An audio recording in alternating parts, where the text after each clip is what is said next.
Yo, what's going on everybody on YouTube? It's your boy Jay. Welcome back to another video and thank you for tuning in on the Retro Pass.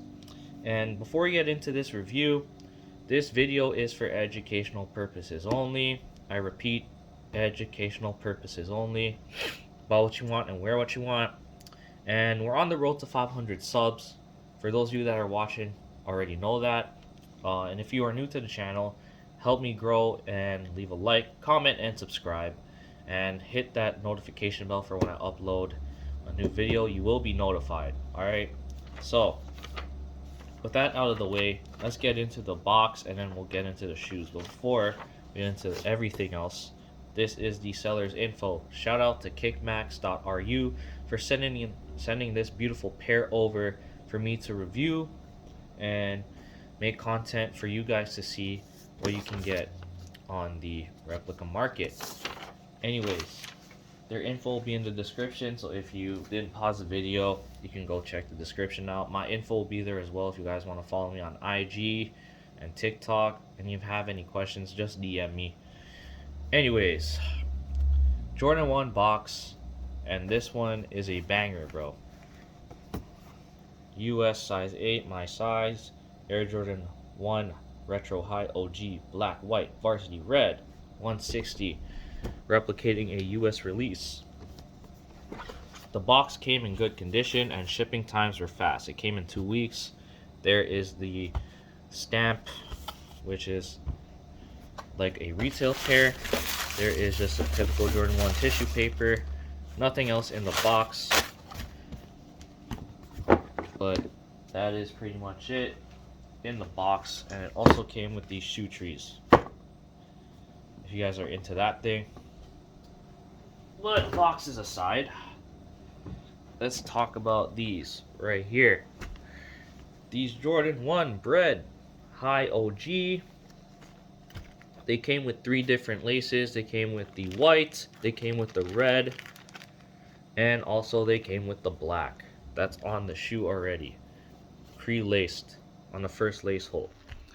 But let's make this video short because this shoe is actually well crafted and there are barely any flaws on it. Very minor stuff. I'm gonna point out 2 things that don't even really matter. But let's get into the overall makeup of the shoe and we'll talk about that after. On the outsole, you got your typical Jordan 1 traction with the stars popping out like it's 3D. And then we got the Nike Air branding on the bottom of the outsole. Right here. The K and the E are touching. And the E is on the Nike swoosh, which is good. Midsole is just a white, typical Jordan 1 Bred midsole. And the leather on this pair is freaking amazing. It's soft to the touch, just like my retail pair is. Right there. See on that toe box, when you press it, it creases. Very soft and supple leather.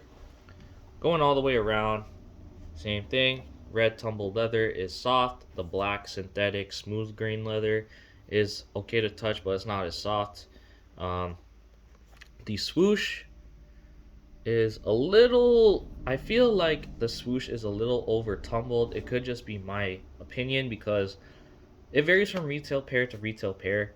Some pairs that I had before were smooth, some were very over tumbled, and some were it's okay. But on the toe box, the air holes to help your foot breathe are correctly spaced out. Right there. Nike Air branding on the tongue because it's an OG release. Right there. Good fidelity, legible to read, and everything is good. The bottom of the swoosh is not flat. It's curved like how it's supposed to be. And on the back of the tongue, it is the white nylon, the black mesh with the white fabric on the back. And there is the Nike swoosh branding, blah blah blah.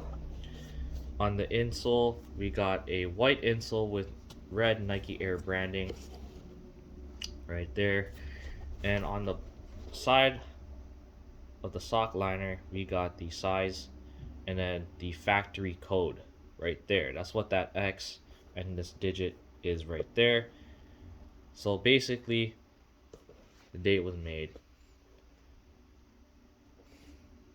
There is the sizing tag right there. Seems to be correct.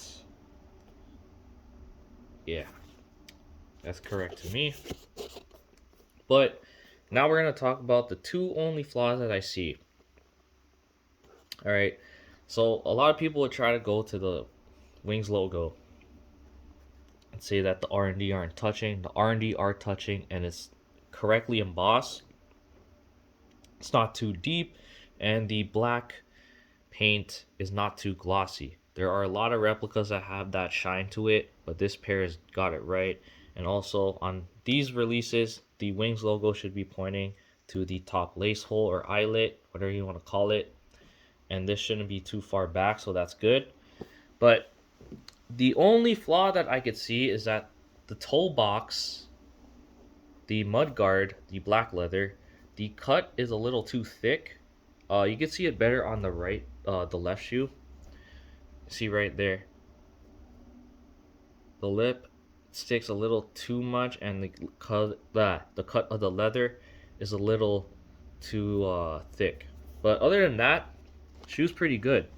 And the only way to tell, I don't know if you can, it just varies pair to pair, but the clear coat that they use on the 2016 Bred ones, um, if they're dead stock after a while, they start to glitter no matter if you store it properly or not. All the pairs I've seen, they start to glitter. Even worn pairs aren't going to be as glittered up, but dead stock pairs I've seen with a lot of glittering. So if to find a pair like this, I don't know, where it's not glittering at all. So I don't know if that's just like only the ones I've seen, but let me know. Let me know. I'm not sure if you can still find a dead stock pair without glitter. But that's going to be it for this video. I would give these replicas a 10 out of 10, 100%. This is staying in my collection. I am going to wear it a lot, especially in the summer. Now that the snow is melting, it's not a good time to wear these, obviously, but when it gets dry outside, I will. And again, shout out to the seller kickmax.ru for sending these over to make a video on for you guys. All right, it's your boy Jay on the Retro Pass. I'm gonna cut it here. Peace out.